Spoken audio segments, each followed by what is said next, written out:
xenophobic, racist, infanticidal, genocidal, filicidal, pestilential, megalomaniacal, sadomasochistic, capriciously malevolent bully. So that's what you think of God? Yeah. So you believe it's liberating to tell people that there is no God?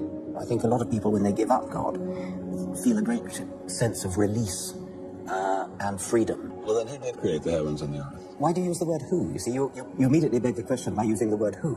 Well, then how did it get created? Well, by a very slow process. Well, how did it start?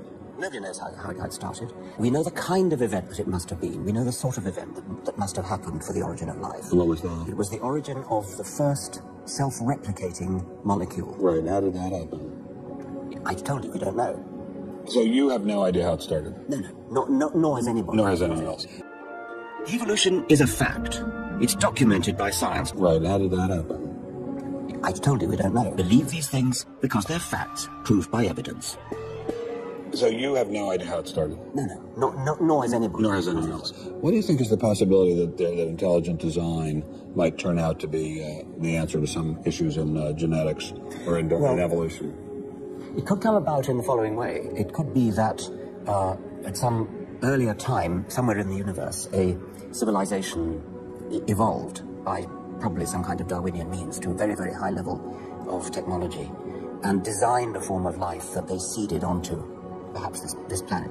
Now, that is a possibility and an intriguing possibility. And I suppose it's possible that you might find evidence for that if you look at the details of biochemistry, molecular biology. You might find a signature of some sort of designer. Wait a second. Richard Dawkins thought intelligent design might be a legitimate pursuit? And that designer could well be a higher intelligence from elsewhere in the universe. Well, but that higher intelligence would itself have had to have come about by some explicable or ultimately explicable process. It couldn't have just jumped into existence spontaneously. That's the point. So Professor Dawkins was not against intelligent design, just certain types of designers, such as God. Many people are extremely illogical. I'm skeptical of the claim. Skeptical.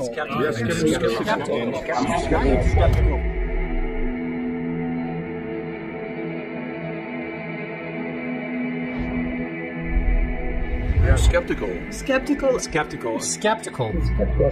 of claims for the ability of random mutations and natural selection to account for the complexity of life. to account for the complexity of life.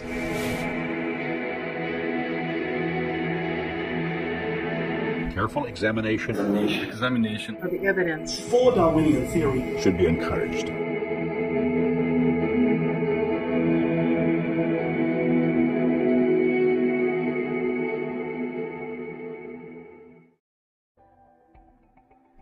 Thankfully, there are many in the scientific community finally taking at least a skeptical approach to Darwin's bogus theories. But if you've seen the documentary Expelled, you will note how hard it is for scientists and teachers to buck this system. NASA estimates 1 billion Earths in our galaxy alone. Study says 40 billion planets in our galaxy could support life. Our galaxy might be home to 10 billion Earth-like planets. There could be up to 10 billion warm and cozy Earth-like planets in our home galaxy, new research reveals. 8.8 billion habitable Earth-sized planets exist in Milky Way alone. And we have NASA and other space agencies constantly trying to get us excited about other Earth-like planets out there. A question of origins. When it comes to belief, here are our choices. In the beginning, Yahuwah created the heavens and the earth, and he made us in his own image. Or, in the beginning, nothing farted out the heavens and the earth, and we got here from goo to you by the way of the zoo. Or, in the beginning, nothing farted out the heavens and the earth, and E.T. seeded the goo to make you. When you proceed from a false premise, your conclusions will tend to end in sheer madness. And so the idea of panspermia is now mainstream. The idea that ancient aliens must have seeded our world to kickstart evolution, this is now the new standard. A question of origins. When it comes to belief, here are our choices. We can believe what our education taught us, a round ball, or we can believe a pear-shaped Earth, or we can believe NASA's composite images, or we can believe in the enclosed Earth, Let God be true, but every man a liar. Romans 3:4. Part 5. Why would they lie to us? It doesn't take much research at all to see they lied to us about our origins. They lied to us about our history. They lied to us about our political system. They've lied to us about JFK, the moon landing, 9/11, and much, much more. They've lied about gravity, fuel, and energy. They've intentionally dumbed us all down through media and the public education system. They've lied to us about nutrition and healthcare. They've drugged us all out of our minds for profit. They constantly get us to kill each other in unconstitutional wars. They've convinced us that they're the good guys and must be trusted. They've told us God and the Bible are not true. Thus, Scripture is not to be a trusted source for truth. They've literally turned quote-unquote science, falsely so-called, into God. They've lied to us about geology, biology, archaeology. So what possible reason do we have to trust them concerning cosmology? Through the Copernican revolution and the Big Bang cosmology that came from it, they've convinced us we are nothing but evolved goo, floating on a dust ball, shooting through empty space. They've convinced us aliens are our creators, and they are coming back. Come on, really? Why would they lie to us? In science we trust? Freedom from Religion Foundation? Why would they lie to us? The religious prophets of scientism. Professing themselves to be wise, they became fools. Romans 1:22. Why would they lie to us? What's their motivation? 1.